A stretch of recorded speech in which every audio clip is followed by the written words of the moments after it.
possibility at the end from Alperian keeping targets up as Ragnaros landing a 4-man Sulfurous Smash, Durance of Hate from Mephisto, and this combination executed perfectly at the end of the game. From Alarak, make it a quad kill set up by that East. Wow, did you see that mosh pit? 4-man mosh pit while on a conveyor belt. That was like a regular sushi line. Nukerak, 4 at 50%. Both cores are just absolutely melting. Which one's going to go down first? I think this is going to be Respect the Gooses. Oh my goodness. Ring. Oh my goodness, the ring. Jaina just pulling up everybody here. That's a 4, make it 5 And it for does nothing. not fall up. What a play. Oh my God, somebody please clip that.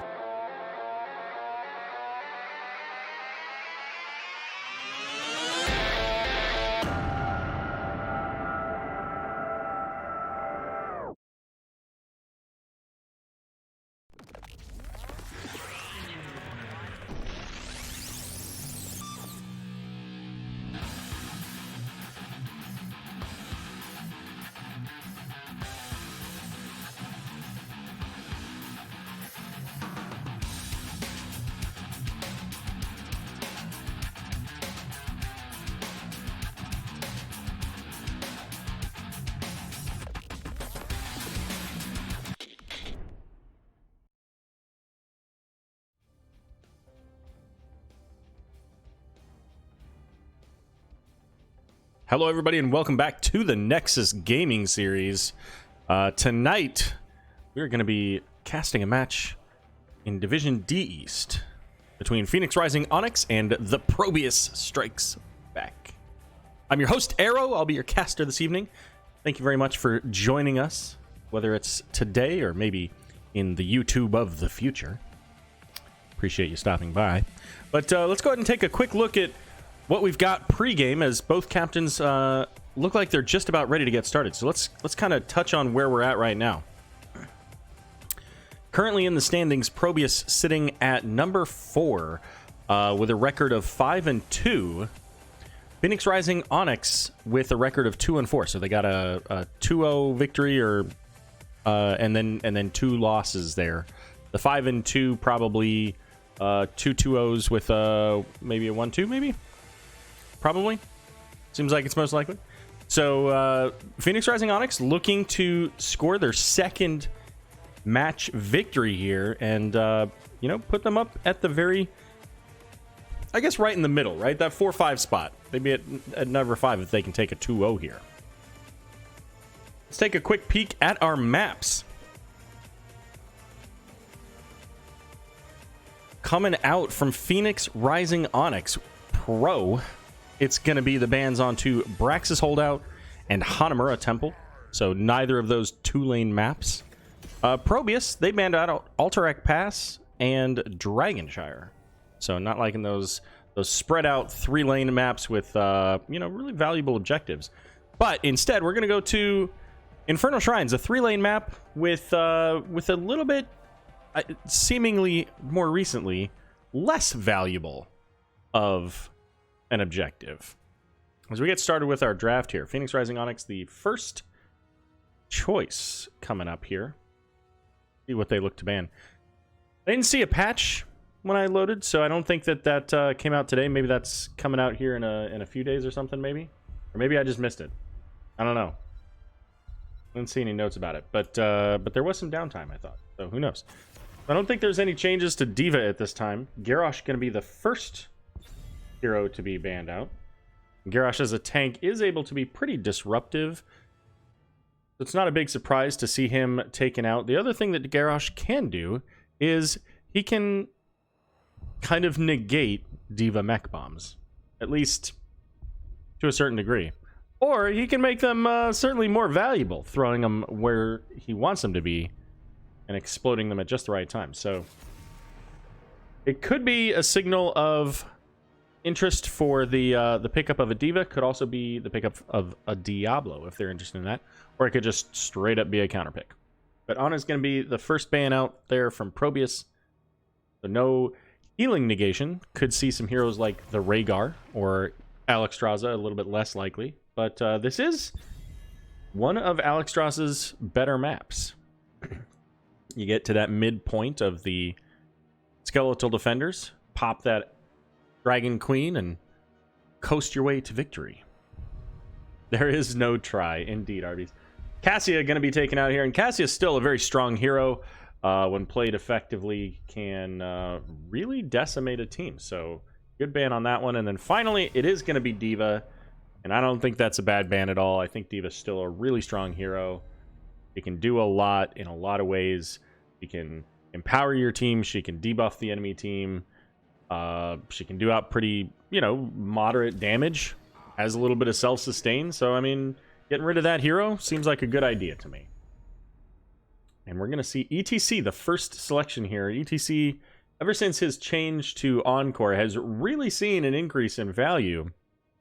Being able to reduce the cooldown on that mosh pit or stage dive, significantly so. Even with that nerf shortly thereafter, still a very strong talent. We're going to get Raynor and Johanna coming out from the side of ProBUs. Now, Raynor, actually, I guess I don't know about all of NGS. I know in Division A East, Raynor is the most played hero. He is not the most won hero, however. Deckard coming in with the gray main, so going to have a little bit more personal responsibility on these heroes, these ETC gray main, who are going to be diving a little bit. Going to have to be mindful of the positioning of those healing potions to keep safe. Third ban coming out here for ProBUs. Gonna be Yrel. Yrel's a really, much like the D.Va, Yrel is a really strong disruptive force. So getting rid of Yrel and D.Va means that you're not as likely to have a solo laner straight up in your back line causing absolute chaos. You certainly could still see it with, like, Sonya, for example. She could leap in. It's a little bit harder for, like, an Artanis or Imperius to really get to that back line and cause quite the same level of chaos. And Imperius is going to be the ban.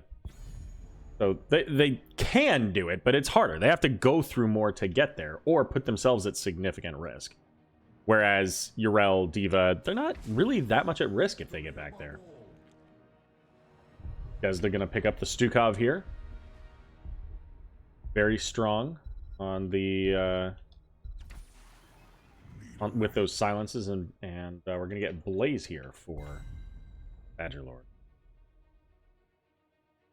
Just trying to figure out who all is here. I think we got Sylvanas. So I mentioned earlier at the beginning that the Immortals are, since the changes with structures, have kind of fallen in value, but Sylvanas just increases that value. It is time. And finally, Zul. So we're going to have a very significant push comp coming out here from Phoenix Rising Onyx. If they play this effectively, Zul can provide value in 2 lanes, even if it's just a little bit of pressure, right? With his skeletal minions. And the Sylvanas Greymane gives Pro the opportunity then to push, even if it's just a little bit at a time, gives the opportunity to push other lanes. So anytime they see ProBUs is working on a camp or in a far lane, they can zip down and push in that lane. So expect to see kind of a guerrilla tactic here from Pro, where they're constantly hitting and running. Meanwhile, for ProBUs, they're really looking for the team fight, right? They want to get those stuns, those silences. They want Raynor and Chromie to put out that consistent damage and ultimately get themselves some kills. And there you go. Once you got the kills, move on. Get that objective. Desda carry, let's go. Desda on the Stukov. Are we saying Stukov's just going to 1v5? It could happen, right? It could happen.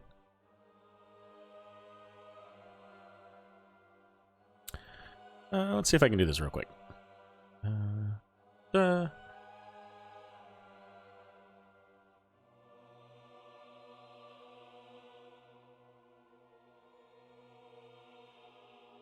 All right.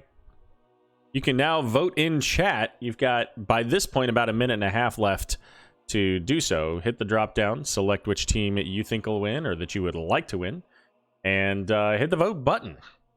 We'll come back here as soon as I remember to calculate out what those votes look like. See which team has the bigger fan base in chat tonight. Perfect timing. Completely calculated. Alrighty, well, let's get this game started. Let's start over here with the Phoenix Rising team. We've got Onyx on the left. We got Battle Troll playing Zool. Dead on the Sylvanas. Kozer playing that ETC. We got K-Wolf 55 on the Greymane. And Amusio on the Deckard. And for ProBUs Strikes Back, we got Digital Legacy on the Raynor. Hirobi there on the Chromie. Desda going to be on that Stukov. Emtino on the Johanna. And Blaze going to be played there by Badgerlord. So we see already right away Phoenix Rising looking to maybe get some value here. We did see that Pyromania popped a little bit earlier, probably just an oops there, as Blaze trying to at least stall this out, but Sylvanas and Zool going to be able to cleave that down quickly, and the first tower is going to fall, and a triple root there for Deckard, so has Sapphire, so no Field Study, no Scroll of Identify, so no stacks, no spell power, but ultimately a quick XP boost there for Phoenix Rising Onyx. But most importantly, top lane is where the objective is going to be spawning for the first objective. It's going to be an Arcane Punisher, but that means that they can get more value when that Punisher comes up, because there's not as much for their team to go through here. And ProBUs coming in with the votes. 4 votes, giving them 80% on the votes. So, hey, chat, looking for ProBUs to win this game. We'll have to see how that turns out. Out of the gate, though, Chromie already sitting at 5 stacks of her level 1 deep breathing quest there. So look for that to get finished maybe even pretty quickly here, depending on how the team fights go. 3 for Prog Rock on the ETC, so getting that extra healing. And both teams working on that mid siege camp here. Chromie has this time trap, what is it, something of Anderhall, right? Anderhall Anomaly. So she's got time traps to give vision and also stall out the team should they show up, right? Put them in a bit of a pause. And here they come right now.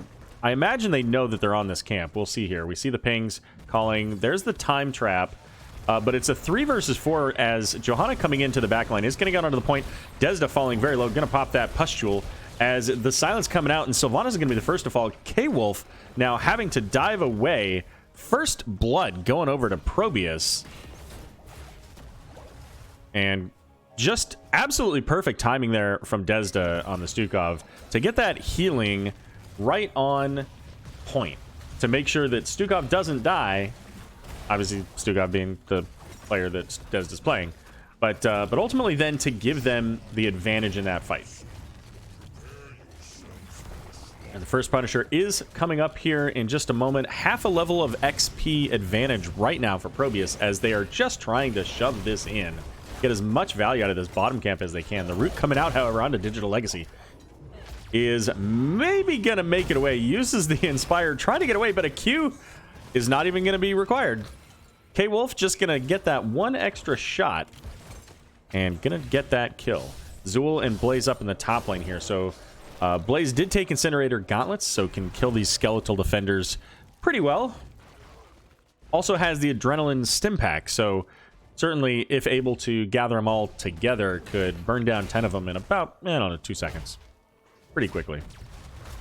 And as mentioned, with the objective up top and with ProBUs showing a little bit up top, Pro says, hey, we got Sylvanas. Let's open up this map, make it a little bit easier, and see what we can get. Zool now coming down as well should allow them to pretty much just burn through this fort. And it's going to be up to ProBUs now. They have to get not only the objective, but with that camp, they've actually got to get significant value here. But the real challenge here is Black Arrow's probably coming back up. Let's check. It is up. And with that, we already see Phoenix Rising moving on to the keep wall. And this is a dangerous position right now. And with only 20 skeletal defenders down, ProBUs starting to head back.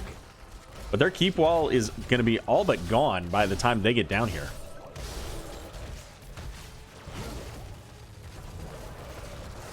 And they do make it. The wall is held on by absolutely a thread. ETC is going to power slide in. This is a full 5-on-4, but ETC taking all the damage there from Rainer. Massive silence helping to secure that kill onto ETC. Can they get the Sylvanas just barely outside of that sandblast from Chromie as the objective picked up in the top lane? Keep in mind they do have the Shaman camp as well as Blaze there, so they are already working on this fort. So they are going to be able to take this out. The question is, how much value can the Punisher get now? Can they get all the way up to this wall and get any damage? Or can ProBUs take advantage now of the fact that Phoenix Rising has to defend and maybe push up in the bot lane? They've already taken that one tower down, and with Raynor, they've got the wall, or I'm sorry, the wave. They may be able to just get a little bit more value, but instead it looks like they're going to focus on getting camps. That's going to give them XP toward that coveted level 10. And of course, Chromie, already sitting at level 8, has her temporal loop. Given the circumstances with the gladiator medallions and a quick kill onto the Zool, really great opportunity for them there to make sure that they pulled in the Zool, got the combo out onto him, and get themselves a quick death there to, again, move toward that level 10. And here comes, we saw earlier with this bottom camp how much value ProBUs was able to pick up here, and now there's nobody here. So with the camp, with some minion waves, and now level 10s, they're going to go ahead and push onto this. And so ultimately, maybe about even on overall value from that first objective. ProBUs a little bit less on the defense, but for both teams, the next objective of Frozen Punisher is going to be in the mid lane. Both teams still have their structures there, so that keeps it a little even for them. Oh, so many highlights. I'm gonna have to increase that. Jeez, guys, make those highlights mean something. Make them valuable. But welcome, everybody. Glad you could be here. Currently middle of game number 1 between Phoenix Rising Onyx and the ProBUs Strikes Back. Second objective should be spawning anytime now. And we see now Sylvanas with the team coming in. Zool is pretty far away. ETC's going to get the interrupt. Here comes Johanna looking maybe for that Blessed Shield. Can that go out onto the Greymane here?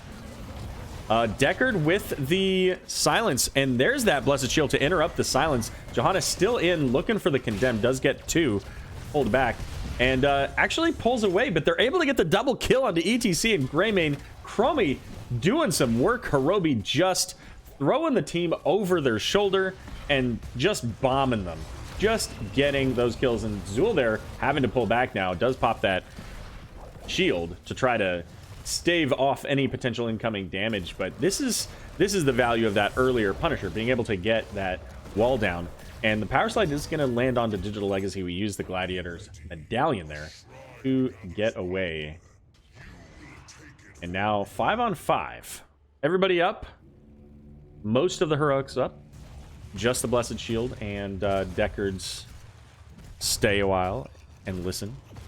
This means something. Appreciate that. Johanna there in the bot lane trying to gather that soak. Badgerlord having to use that jet propulsion to get away as the team rotating in. Now Phoenix Rising possibly looking for the Johanna, but instead it looks like they're just going to zip in, grab this siege camp. Neither team heading immediately to the objective. And in fact, once again, Phoenix Rising, recognizing that the objective is going to go ahead and head on to the keep. And it looks like ProBUs doesn't quite have this in mind. They were checking, if you were looking at the minimap here, they were checking over here, checking these bushes as Phoenix Rising was heading down to get this keep. And what a great play. This is exactly what I said at the beginning of the game. They want to look for these opportunities. Even if they don't finish the keep here, they can back away right now and win this. But they are going to get a Blessed Shield. Zool going to get absolutely obliterated. Here comes the stay a while, but Johanna once again with that Iron Skin going to be just fine. Can they continue this? Deckard's going to get caught by the Condemned. The Root, however, going to snag 2. And I think if Blaze came down at this point, probably could have caught them on a flank. Big Jet Propulsion would have been able to stun all 4 of them on that retreat. But instead, we've got the objective. 24 out of 40 right now. Should be finishing up soon. And top lane, ultimately, putting out some massive pressure. This is a threat now throughout the entire game that any point ProBUs can come get this keep. So it's not quite even. It's not a catapult in every single wave, but it's close. If ProBUs gets a fight, they are on just as good a footing as Phoenix Rising if they get a fight in their favor to push forward. But level 13 here for ProBUs. They are in favor with this Frozen Punisher. There's no wall. Punisher gonna leap over. There's a Blessed Shield coming out. Condemn has the silence onto ETC, but can they finish the job? Temporal Loop is coming out. No Medallion, and that's going to finish it. ETC gonna fall there as Raynor down in the bot lane that whole time, picking up that siege camp. So bottom fort should go down soon. Punisher getting that stun. Here comes the Poison Nova from Zool. Jet Propulsion not hitting onto any heroes as the wall goes down. And Poison Nova completely negated there by Desda and those pustules, and K-Wolf falling so low, just about 120 health, has to pull back. The only real defense here, the Sylvanas, as Hyperion coming out, may get one more shot onto that keep, and it is going to fall, so that should give now ProBUs, as they move toward the top. That's going to give them their second keep here in just a few moments. But maybe.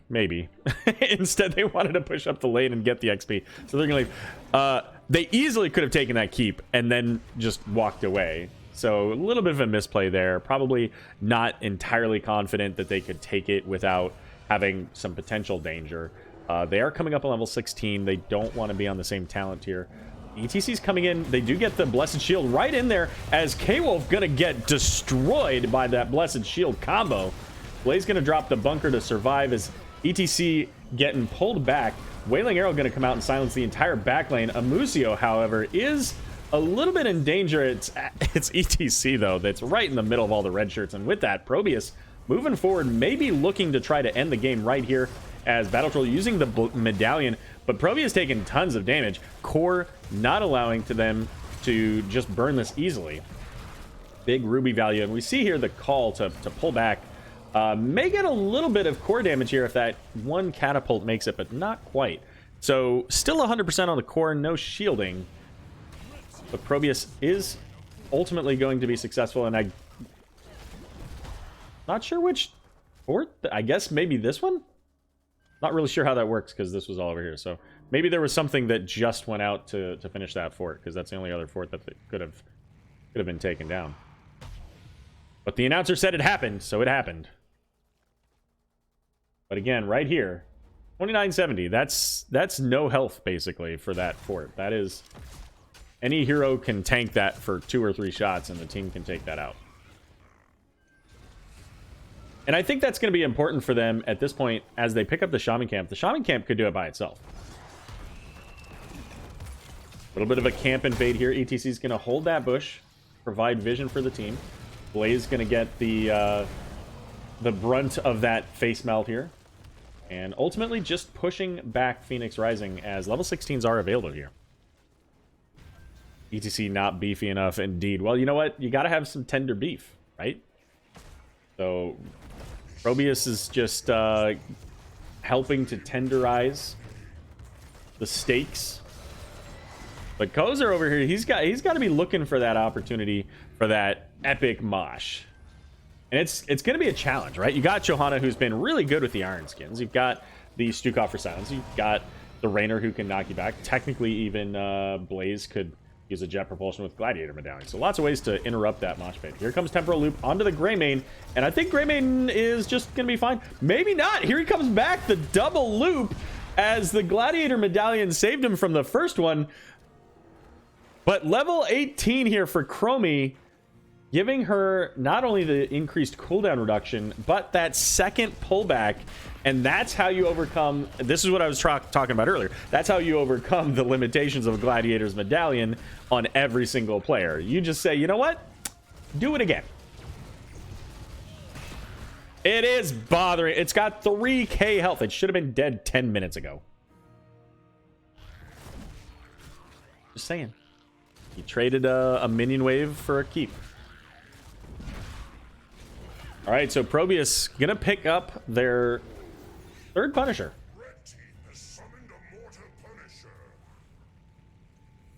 And it's going through the top lane, so they will finally take this keep down. And Phoenix Rising not in any kind of position to try to backdoor. That kill onto Greymane ultimately preventing that. I think if they hadn't lost Greymane, I think that they could have at least threatened it and caused a little bit of disruption. Full health Mortar Punisher here. Gonna get the jump out onto Zool, I think that is. Big silence coming in. Gonna get the Zool. ETC trying to knock everybody back. Uses Gladiator's Medallion to try to get away. And Deckard coming in with that stay a while, but it might be enough to take him out as Johanna once again with that Iron Skin in the back line. ETC is gonna get a power slide, but instantly stunned by the Punisher as Johanna falls, but this core is going down, and that's game number 1 going over to the ProBUs Strikes Back.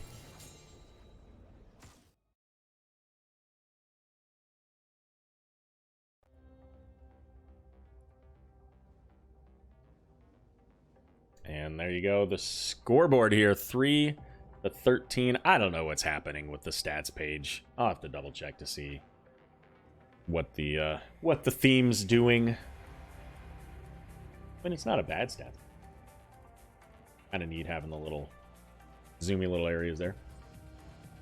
Checking in on our talents here. This one right here, stuck in a loop. Absolutely. Oh, you can't see it. Anyways, absolutely clutch. Ultimately, the game-winning talent there. Everything else ultimately helped both teams. You know, the stay-a-whiles. Stay-a-whiles were really good. It's just that there's a wind-up time, and that gives Johanna the opportunity to say, no, I'm not that tired, right? The Wailing Arrows dead-on had them dead on the backline, so really solid on that. I don't know that we actually saw a mosh pit. It was so difficult for Kozer to find a mosh that was valuable for the team that didn't instantly lead to death, right? That's the balance, right? Finding that mosh pit that is successful, that can give you the value without killing you, and just couldn't find it. Just wasn't there. So, but again, at the beginning, you know, we talked about the differences between these two teams and ultimately what they needed to do to be successful. And they both did it. It's just that ultimately ProBUs played their game plan and it worked out. They were able to get the kills. They were able to pick up the objectives and ultimately get themselves the win. I think if Phoenix Rising had done just 5% better maybe on their timings, you know, maybe they take that win, because they had really good macro control for the most part, but what they gained was offset by what they lost because of the objective, because of their challenges for defense. And it looks like it is going to be map pick for the left team, so Phoenix Rising. Just double checking that here. So game number 2 here going to be Tomb of the Spider Queen. This is the selection of Phoenix Rising. And we did just see there Infernal Shrines, the selection of ProBUs Strikes Back. Saw, of course, that win, that victory. And chat was right. Chat said 80% they thought ProBUs was going to win. So good on you, chat. But our bans here, Alterac Pass and Dragonshire, they were banned out there by ProBUs. Raxus Holdout and Hanamura Temple, those were banned out by Phoenix Rising Onyx. I don't think I've gotten to cast a Hanamura game, did I? I don't remember. I might have done one, but I would like to see more Hanamura games, guys. So just if you're out there, if I pick up your match, you know, don't ban it. Don't ban it. Just let it through. What's the worst that can happen? You lose, like, come on. Have a good time. Enjoy the new map in its inaugural season, NGS. And look, speaking of maps, even the Spider Queen is up and ready to go. Do I have the draft music? I don't think I have the draft music up. Hold up. Hold up. There we go.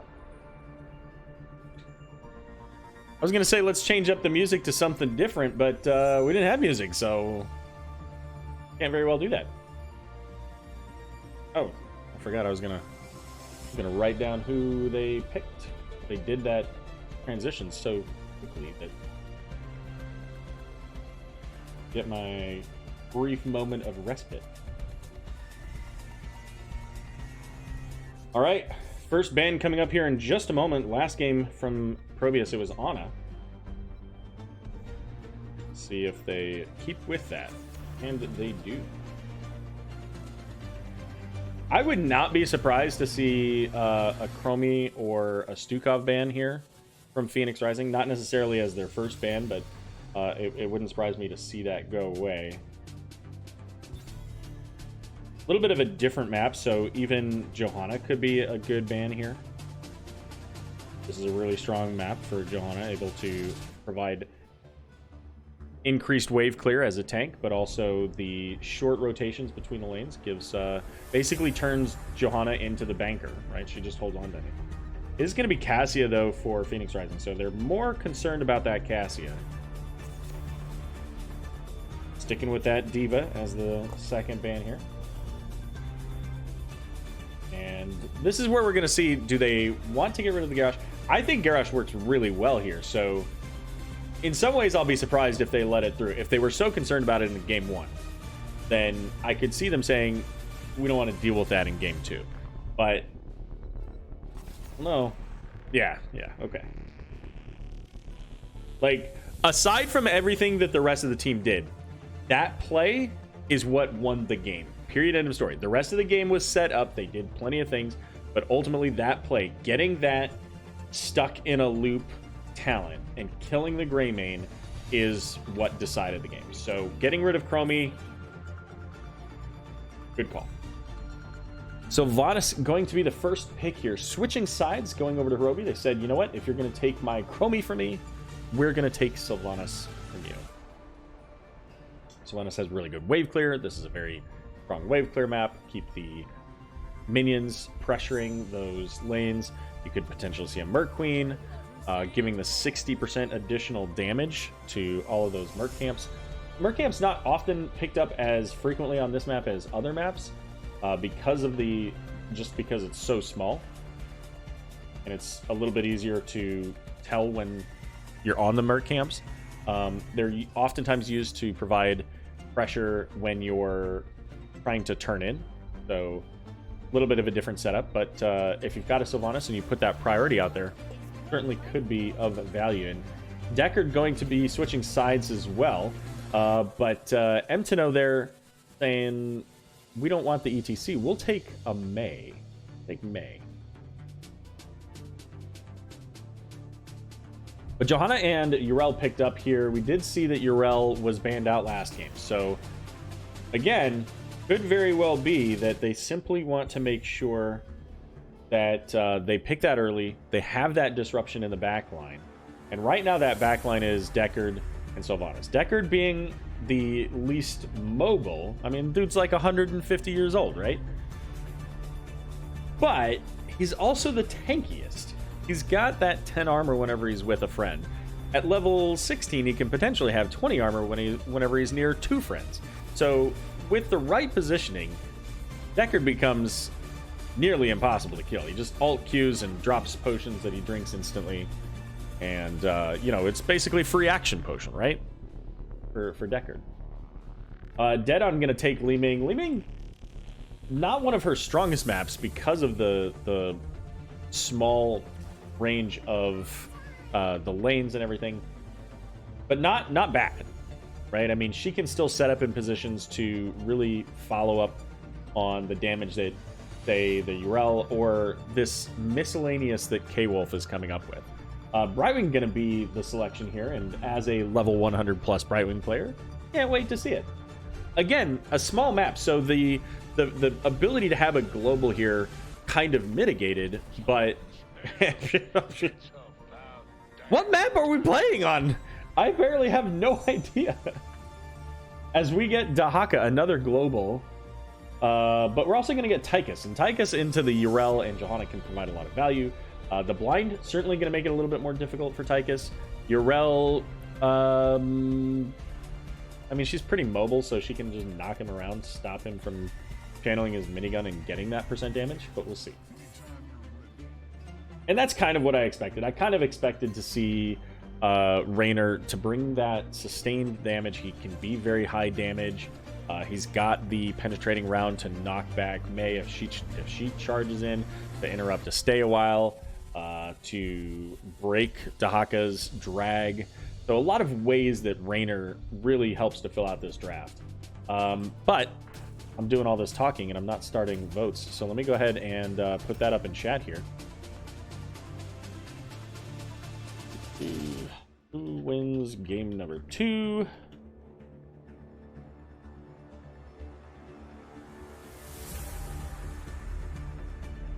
All right, vote in chat. You got about 90 seconds left to vote at this point.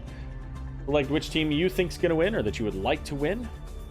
Hit the vote button. If you don't hit that button, it doesn't count. It's like requesting an absentee ballot and never sending it in. Chuhaka. All right. Obi-Wan Kenobi, Princess Maya. What else do we got, Arby's? What do you got for Tychus and Sylvanas? Using the ticker. What ticker? Oh, the brain? I literally thought you meant the ticker at the bottom, and I was like, the ticker's not showing there. It could show there. It's not. Getting into game number 2 here between Phoenix Rising Onyx and the ProBUs Strikes Back. Currently up 1-0 is the ProBUs team here. Let's go ahead and start with them on the right side. Gonna be Entino there on the Mei, Desda on Deckard Cain. We got Hirobi on Sylvanas, Digital Legacy on Tychus, and Badgerlord on Dahaka. And over to the left, we've got Phoenix Rising Onyx. It's going to be Amusio there on the Brightwing, Kozer on Johanna, Wolf 55 on the Raynor, Battle Troll on Yrel, and Dead on Li Ming. Did see some adjustment to Yrel here not long ago, affecting her talent that I can't remember the name of now, and so that could be part of the reason why we see this switch to the Light of Karabor. There was the change that reduced the physical Dauntless, the reduced physical armor down to, I want to say 35. I think it went from like 50 to 40 and then 40 to 35. So having this Light of Karabor giving additional healing, but also increasing the radius of Yrel's Q will give, again, a little bit more healing, but maybe some additional value later in the game if we see something like the damage reducing whenever she uses that Vindication. Raynor going there into Exterminator. Again, this is a map that's very valuable to have that wave clear, also allowing you to clear the spider monsters a little bit faster. So 57%, 4 in favor of ProBUs. So a couple more votes this time, a little bit more even on the number. So we'll have to see how this one comes out. How was the first game? It was, the kill count makes it look more one-sided than it was. I feel like it was a fairly balanced game and it was 1-by-1 ability. So there you go. That's what I would say. The kill count was not close. It was like 3 to 13, but that's not really what Phoenix Rising was going for. They were going for structures, and they got them. So. All right, the rotations coming in as mentioned here. Taking a look at some of these other talents here. So Field Study going to be the pick up for Deckard, as once again, I did mention this. The siege camps are, in this game, or any of the camps really, not often picked up overall. We'll see how many times the teams look to get them, but they are both working on them right now, and especially having that Sylvanas brings all the more reason that you want to pick those camps up and provide that additional pressure.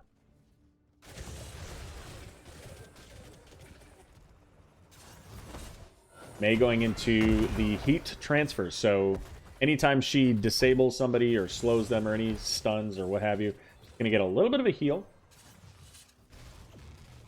And also increase the damage of her auto attacks against any of those targets. So any of those targets that are rooted or slowed by Deckard, I guess that's pretty much... I suppose Dahaka could as well.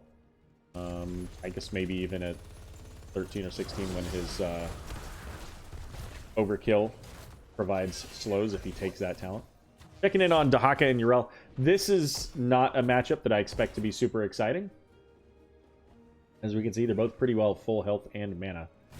Both of them have a lot of self-healing, decent wave clear, so I really don't expect to see that being anything more than clearing waves and kind of watching each other as they smack each other in the face with claws or hammer. But Sylvanas, we did see, came all the way down here, right here, in this section right here. So out of the sight of Yrel, and with the pressure elsewhere in the map, should be able to pick that siege camp up pretty safely. But that's going to give Phoenix Rising the opportunity to turn in now.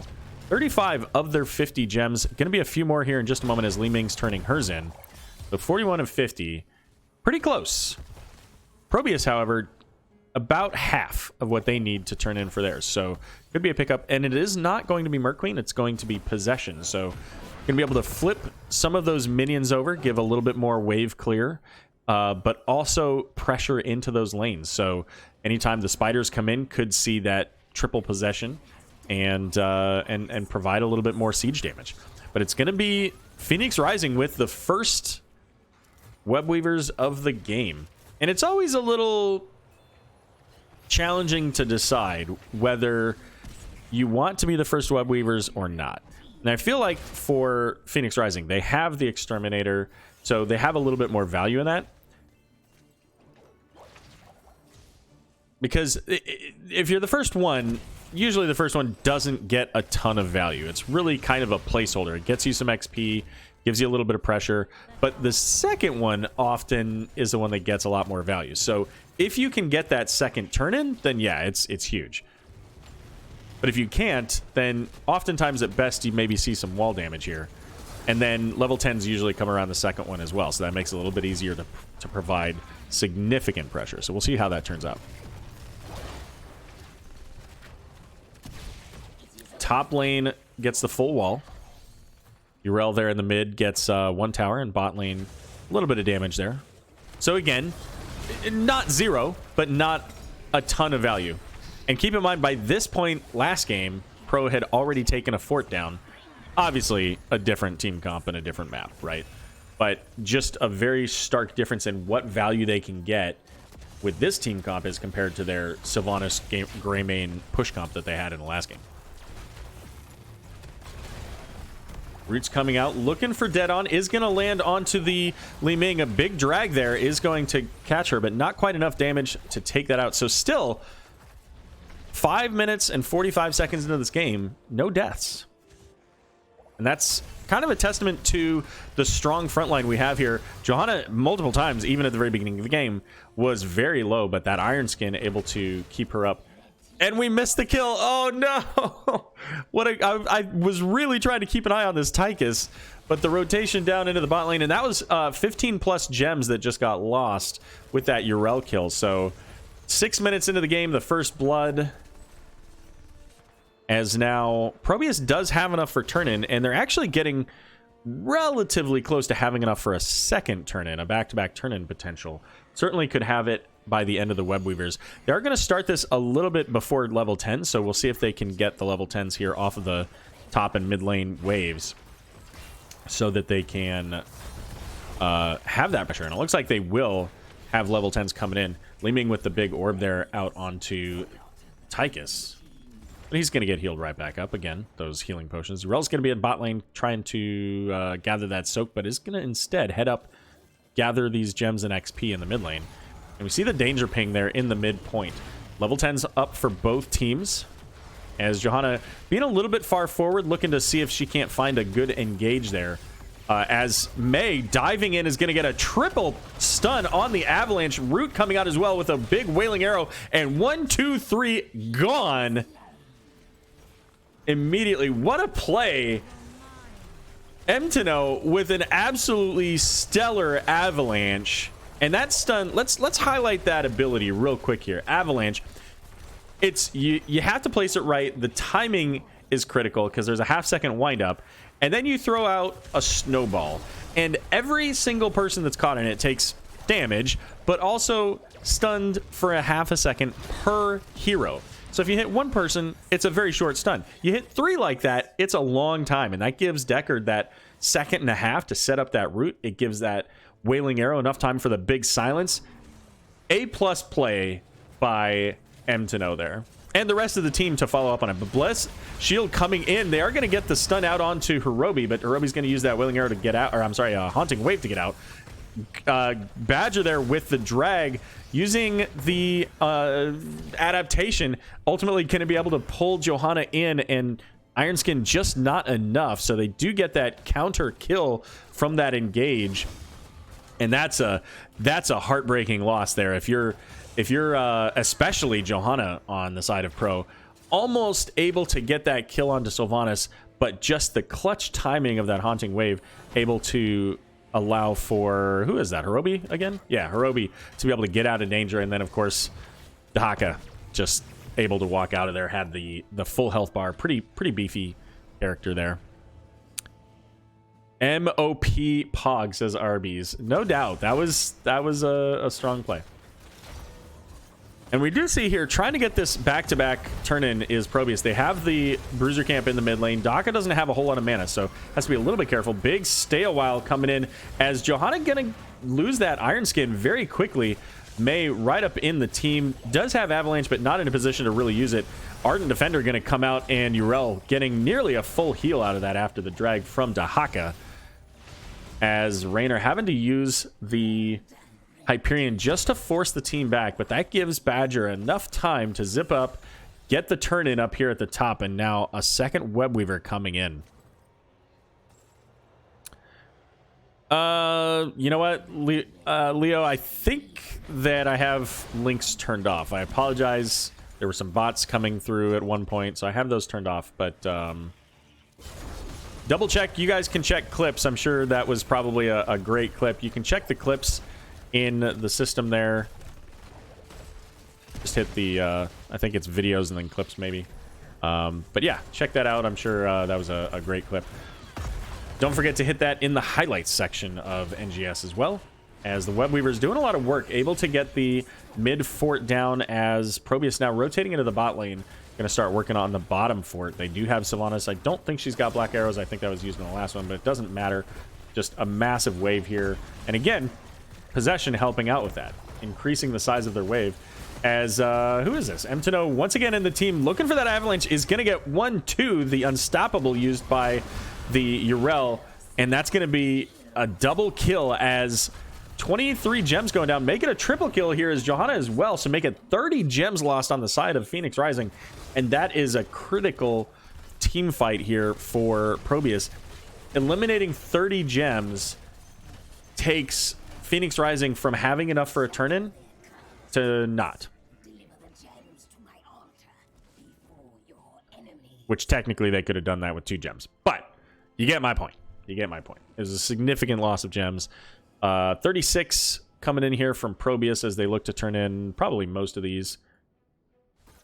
And going to head down into the bot lane, get the Siege Camp. Now, it'll be interesting to see what they do with the Siege Camp. Are they just taking it off the map, sending it out? Are they going to try to push with it? Or do they wait and see what Phoenix Rising does and maybe head up to the top and try to pick up the boss?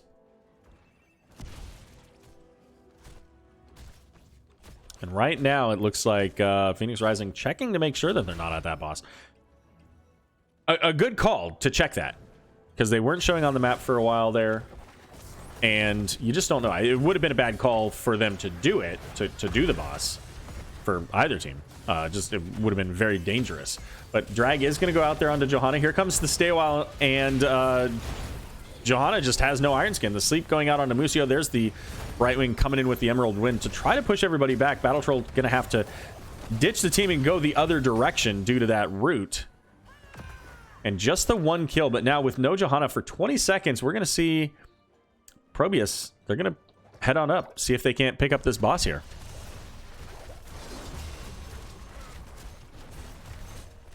And essentially what I said earlier, right? They're going to wait. They see that the team is heading down to the bot lane. They know they're there, so this is a very comfortable boss. They're going to be 16 now. They don't have enough for a turn. So it is just the boss. It's not going to be the real kiss of death, the Web Weavers plus boss. But they're going to send the boss out and might actually look to do a team fight here. Raynor is putting in some gems and heading back now. Raynor, really the most important player for Phoenix Rising in this fight right now. He needs to be here to bring as much damage onto that boss. But getting stunned by the Blizzard there is going to make that a little bit of a delay, as that first tower is going to go down. Stun still out onto Johanna. She's going to get caught by the drag. Unstoppably used. Took a bunch of damage, but it is still up, so she's going to be just fine pulling it out of there. And I think she got a tap just before the well went down as well. As the Black Arrow's coming in, Keep is going to fall. The boss sitting at half health. And I think that once this goes down, I think that ProBUs pulls back unless they get some kills here. The Ardent Defender used onto Urel is going to keep her alive for the moment. The boss still at about a third health here, as now May going into the team does use that ice block. And Stay Wild coming out just really primarily for zoning. I think got hit onto Raynor. But Raynor with that Hyperion trying to push the team back, as Mtno falling very low, does use the Gladiator down, but it's Urel who falls first. Could be another kill on a Johanna, and it is. Badger trying to dig away, can't quite make it as the boss is gone, but just falling all over the place here. Digital Legacy taking some damage from that Keep. It's 3 for 1 so far, as the core falling to 25%, Avalanche coming out, and the heroes on the red team are very low. But it's going to be enough, I think, in just a moment, as the core goes down. Desda there with 120 health. Just not enough in the tank between Li Ming and Brightwing to defend that there. Really well executed by ProBUs in that match. That was both games. They really had a good game plan and played well to it. But I have to say, where game number 1 was decided by that moment for Chromie, there were really 2 just clutch plays by Mtno there with that Avalanche. Being able to set up the play that allowed the rest of the team to control, alt, delete the heroes from that Avalanche really made that a strong showing for ProBUs here. Phoenix Rising did absolutely fantastic in game number 1. They had a really strong macro game and could have gone easily the other direction in that game. This one was a little bit more difficult for them to play into just because of the team comp. They really struggled with the May. But you know what? I mean, they're a good team. I'm sure that they'll continue on. We'll be back in just a moment here as I try to see if I can get an interview.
You have finally returned home. Home? You destroyed my home. Slaughtered innocents. Left peaceful realms in ruins. You broke your promise. I will not be questioned. Return to the tower at once. Fine.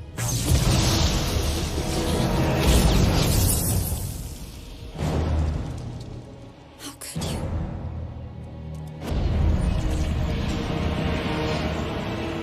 Dead magic. I am beyond that power. You're wrong.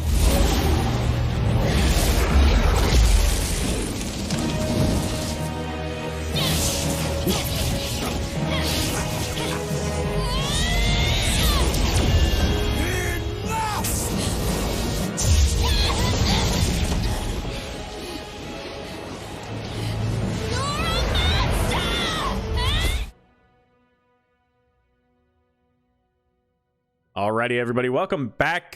Sorry to cut off Orphea's history and story there, but you know what? We've got more important things. I've got Desda here from ProBUs Strikes Back. Welcome. You were very much the favorite for the interview requests in chat, so I'm glad that you could be here. Thank you. How's the team doing after this win?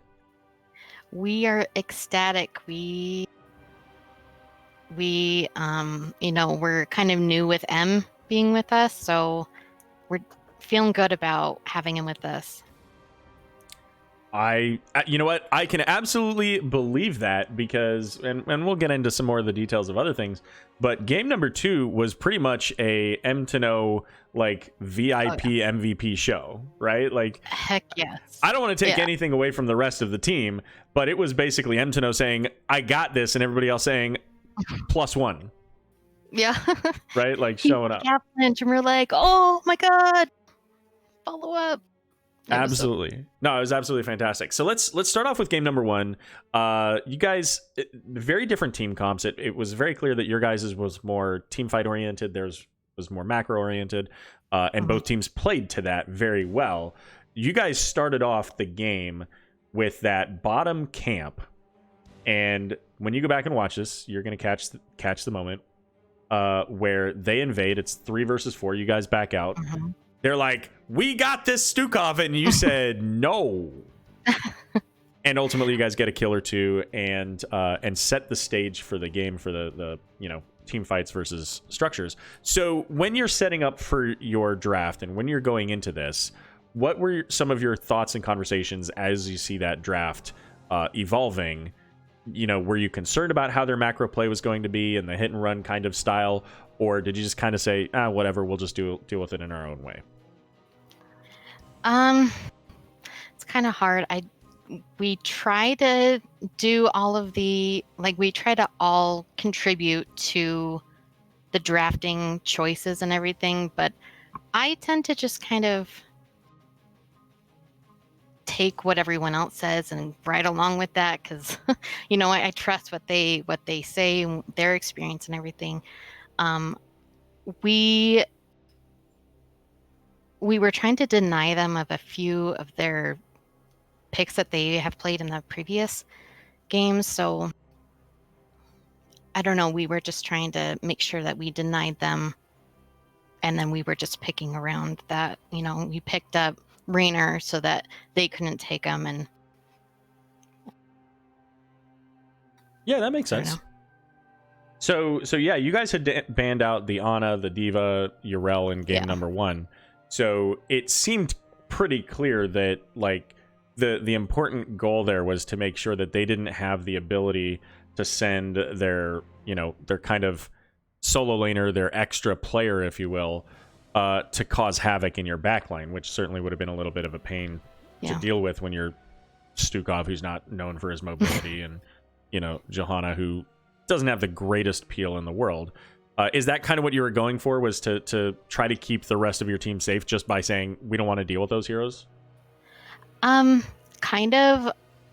It was more when I was looking to see what they had played in the past. They played a lot of those types of heroes, and we looked at that. We're like, I don't want to deal with that. They played a lot on it. I don't want to deal with that, you know? So kind of also thinking of the maps, and, you know, Yrel's really good. Ana's really good on that map. So, you know, sure, trying to just deny them from what they're probably thinking. I don't know. Sure. So at the end of game number 1, the game-winning play, where Chromie gets the temporal loop onto Greymane. Oh, My yeah. first question is, did you guys know that you... First of all, did you know you were going to be able to get Greymane at all? Like, was that even a thing? Oh. And then second, the follow-up question is, did you guys know he was actually coming back? Because the first one he had his medallion for, and then the second one I was like, I didn't recognize she took that, he, she, whoever took that down, and then suddenly, bam! Oh, Greymane's still coming back. So, yeah, Hirobi was calling it over and over and over. He's coming back. He's coming back. He's coming back. And we're like, okay, we get it. But no, he came back, and it was exciting because then I think that was a really good play into that first game. Oh, for sure. And did you guys like know that Greymane was exposed at that point, or was it kind of coincidental that you happened to find Greymane in that opportunity? I think I don't really remember so well. I think that we saw him and we tried to capitalize on that. Sure. Like, yeah, he's dead. You know, we saw him, and Hirobi saw it. He like, you know, hit his buttons, and he's like, he's coming back. Well, you guys had some great plays, and I have to say, M in that first game as well did a really great job. Really, the whole team did a fantastic job of performing, and there were a variety of different moments that each of you had the opportunity to really shine there. You know, M was able to interrupt multiple stay a whiles, and you guys had some great chases.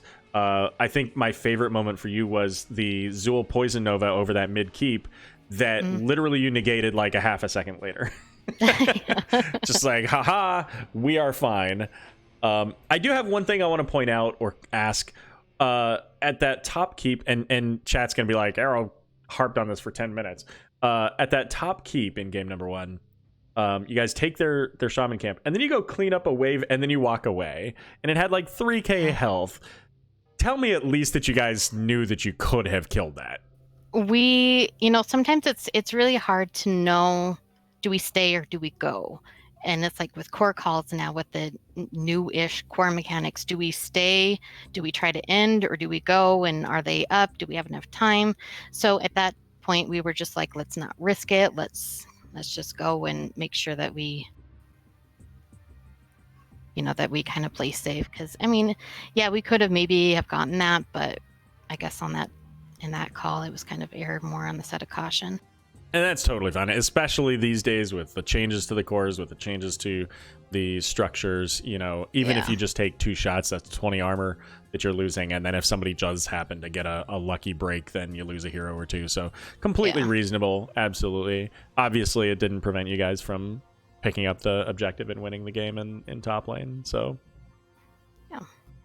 What do I want to ask about game 2? Game 2 was a little bit different. You guys pretty much just had complete control of that game. Was there anything, you know, let's talk about in between. Was there anything that you guys talked about in between to really make sure that you were, and don't give any secrets, of course, but that you were confident going into game number 2 after game number 1?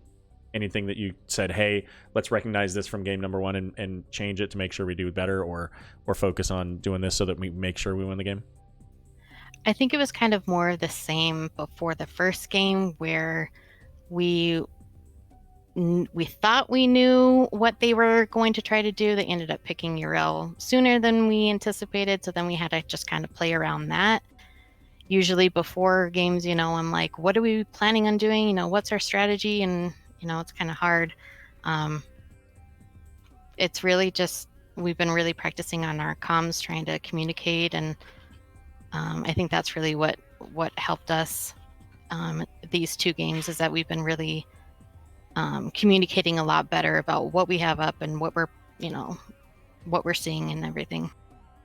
Makes sense. And you could really see that. Your guys' coordination was really, I mean, you can see it in the movements. You can see when the team says, you know, okay, we don't want to do this, and everybody's backing away, whether it's that, you know, top keep in game number 1, or whether it's the split for the siege camp, and then ultimately getting that kill onto Johanna, getting the boss. Like, all of those coordinated movements, you can tell that is coming together for you guys. And I've seen you guys a few times this season and last season. So it is nice to see kind of the evolution of your team over time and how your coordination has paid off. It's nice to hear that it looks like we're, kind of improving, that it looks like it's making a difference, because we have been really working on it. So that's nice. Absolutely. All right.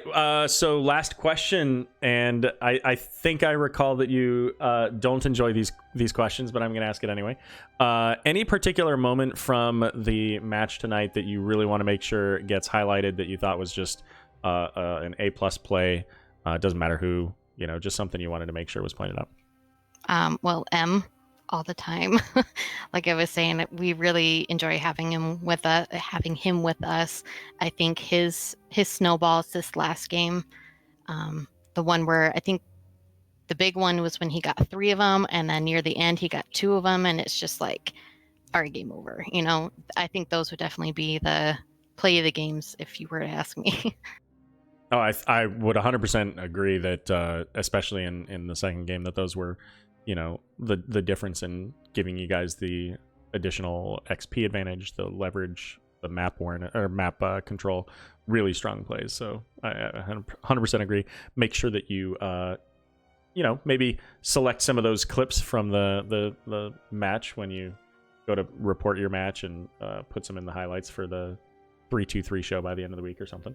Sure. So, all right, let's go ahead and wrap up. Any shout outs you have?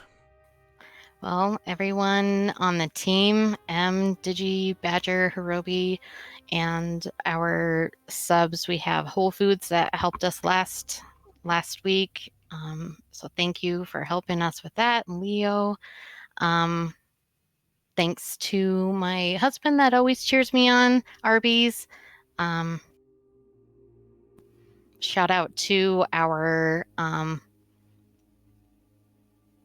sister team, ProBUs, that mostly 8-bit, that kind of got us all together and started us as a sister team.